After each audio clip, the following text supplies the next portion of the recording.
Hey folks, it's Jay at Bikes, Brews, and BBQs. Guys, today we are going to do chili on the grill.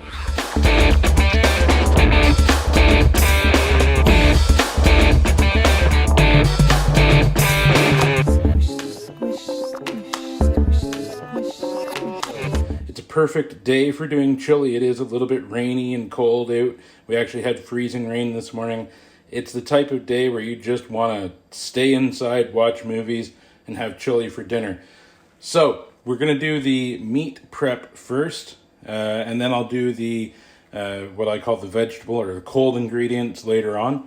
So we're going to start off with, I've got about 3 pounds of ground beef, and then I've got my pork products. If you're not putting pork in your chili, I need you to try it because it's phenomenal. It's a game changer. So we've got just some salt and pepper sausage there. We've got a little bit of pork belly there.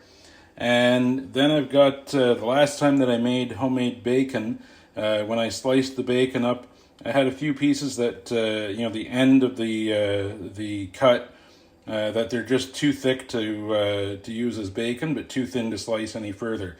So I'm going to slice that up and put that in my meat as well. And then, of course, some garlic and some pepper and some onions.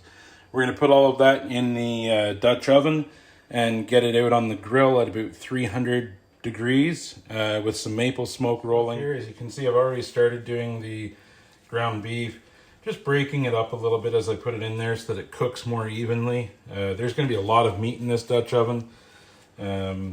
So I want to get it broken down a bit so that it cooks nicer. I've got the grill fired up already, guys. I'm bringing it up to about 300 degrees, and I'm going to use some maple smoke. So I've got a couple blocks of maple on there, and we'll have that smoking while the meat cooks. And a little bit while the chili cooks too, so everything gets a little bit of that maple smoke flavor. Now I'm going to add in the sausage next. Same thing, I'm just breaking that up a little bit as it goes in. I'm going to stir it all up and that'll break it down a little bit more too.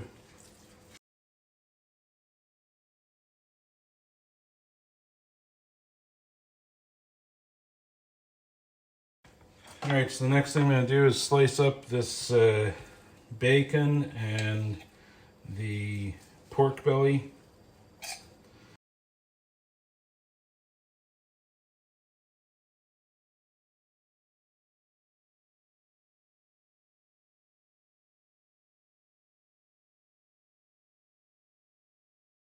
Alright guys, so there's all the meat in. We're going to add the onion in.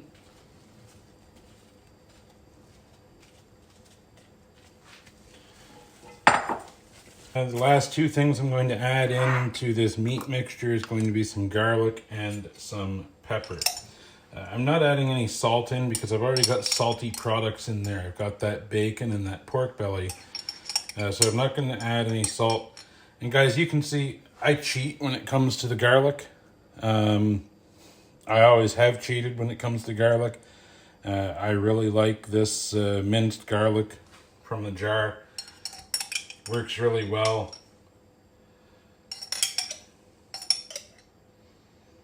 It's just the end of this jar, so I'm not getting quite as much in as I typically would. Then lastly, just some ground pepper going in.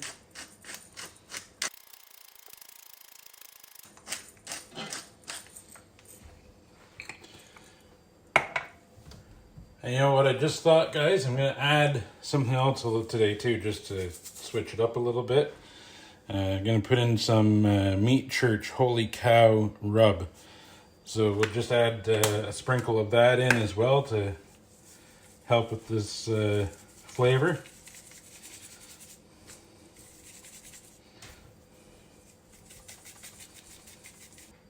Alright guys, so that's everything for the meat mixture. I'm going to go out and check on the grill. So we're going to go ahead and get this chili on here. I got it set up with the heat deflectors in place today, guys. Only reason I've done that is because it's a really windy day, and I do find that on a windy day when I open the top, there is a tendency for wind to whip around through there, through the firebox. So putting those heat deflectors in place will help to control that. I'm just setting the Dutch oven straight onto the grill again and close it up, and away we go. I'm going to let that go for about 20 minutes before I check on it the first time. After that, I'm going to check on it every few minutes, give it a stir, and make sure that it's cooking evenly through. Every 10 minutes or so, you check on it and give it a stir until it's cooked. And that's, again, probably going to take almost 2 hours to cook that meat. And while that's cooking, we're going to prep the cold ingredients inside. All right, folks, well, the meat is cooking out on the grill. It's time to start assembling the cold ingredients inside here. So here's what's going in my chili today. You do what you like, but this is what works really well for us. We got some mushrooms here. Good chili. I like having mushrooms in it. Some corn. This is some leftover corn on the cob from back in the summer. And Mindy cut it off the cob and froze it up for us. So that's going to go in the chili today. We got some barbecue sauce here. Going to use up this little bit of barbecue sauce and then add that one in. I like a nice kind of bold or smoky flavor barbecue sauce to go into my chili. I got 2 cans of diced tomatoes and 1 can of Rotel Original. That's going to give it some kick. To add to the kick, we're going to use cayenne pepper. I like using cayenne pepper in my chili as opposed to chili pepper. A little bit of tomato paste, some black beans back here, and some red kidney beans. And of course, anyone who knows how I cook knows that there's maple syrup going in the chili as well. So that's going to help to take a little bit of the acidity off, adding in that maple syrup, that sweetness. So the cayenne, the maple syrup, and the barbecue sauce, I will typically add those once it's started to cook. So I'm going to assemble all this stuff, and when the meat is ready, we'll mix it up in the Dutch oven out on the grill. All right, folks, so starting to mix in the other ingredients here. I've already got the mushrooms in the bowl ready to go. I've drained the syrup off of the beans and given them a rinse. And then for my diced tomatoes, I've drained all the juice off of those. And what I do is I drain it and set it aside. Then if at any point I decide that I actually need some liquid added back to my chili, I'm adding this back. So I've never actually had to do that, but it's just something I've always done, is to set it aside just in case I need it. So we're just going to start mixing everything together here.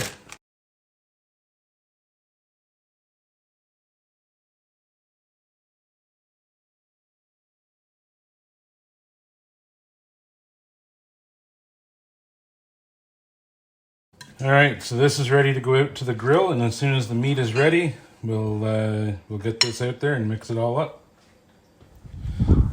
Okay, folks, so the meat has been on for just over 90 minutes, coming up on 2 hours now. And it's almost, well, I'm going to say it is cooked. I've cut into it in a few places and there's nothing red. It's all cooked up really nice. So something I'm going to do, as you can see there, there's a fair bit of juices in the meat, and that's fine, but it's a little bit much. I find that when you use the Kamado Joe, of course, nothing cooks off the same. The moisture stays. So what I'm going to do is I'm just going to get all the juices down in one end here. And I'm just going to use a turkey baster to pull some of that off. Because there's about 2 cups worth of grease and juice in there. So I'm just going to use the turkey baster and pull some of this out.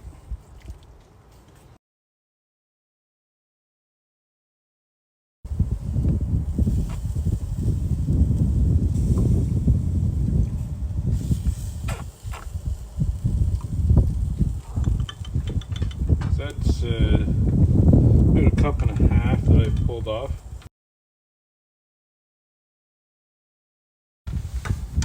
Alright guys, so I'm going to let that cook for about another 5, maybe 10 minutes. And then I'm going to add the rest of the ingredients and stir everything in. Alright guys, so the meat is looking really good. We're ready to add in the rest of the ingredients. So there's the big bowl of stuff I mixed up inside. We've got our mushrooms, diced tomatoes, corn, kidney beans, black beans, everything in there ready to go. And then of course I've got my cayenne, my barbecue sauce, and maple syrup out here to stir in afterwards.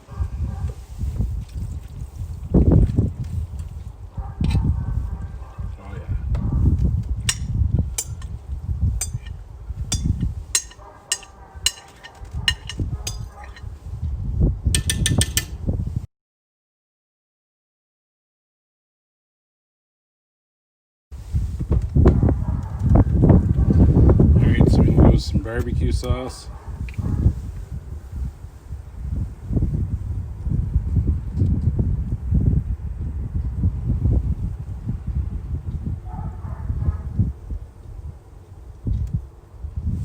Really don't use too much barbecue sauce. That's goes cayenne.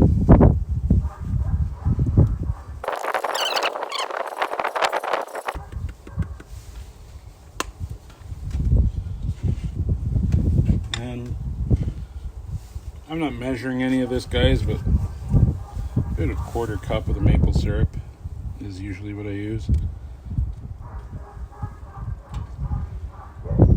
Okay, that's probably a little bit more than a quarter cup, but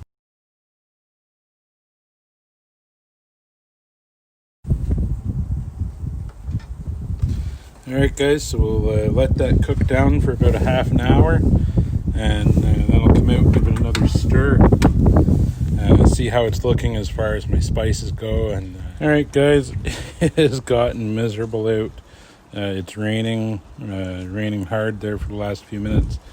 The chili has been on for about an hour and a half. Time to give it another stir. There's how it's looking right now, guys. And damn, it kind of looks good, doesn't it? Alright guys, I'm going to close the lid on that and let it keep going, and it's got probably another 2 hours before we have dinner. At least 2 hours, 2.5, maybe 3 hours before we have dinner. So we're going to keep it going, and we'll check back on it in a little bit. Alright folks, it's time to give it one last stir. This chili is looking fantastic. And it's almost time to bring it off. I'm going to give it probably about another 20 minutes, and then I'll bring it in the house. It's looking great, guys. I've done a couple of little taste tests, and I gotta say it's pretty damn good.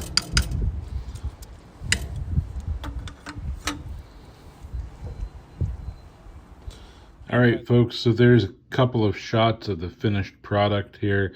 The chili turned out amazing. It always does when it's cooked on the grill. If you've never done chili on the grill before, I highly recommend it. You don't have to have a Dutch oven. You can do it on any barbecue or grill safe roast pan, and cook it up that way. And it's still going to turn out absolutely fantastic. I guarantee it's probably going to be the best chili that you've ever had. I hope you guys enjoyed this video. Hit the thumbs up. Give me the like, go ahead and subscribe, and hit the bell icon while you're at it, so that you can keep aware of all the new videos I release. We'll talk to you later, guys. Cheers.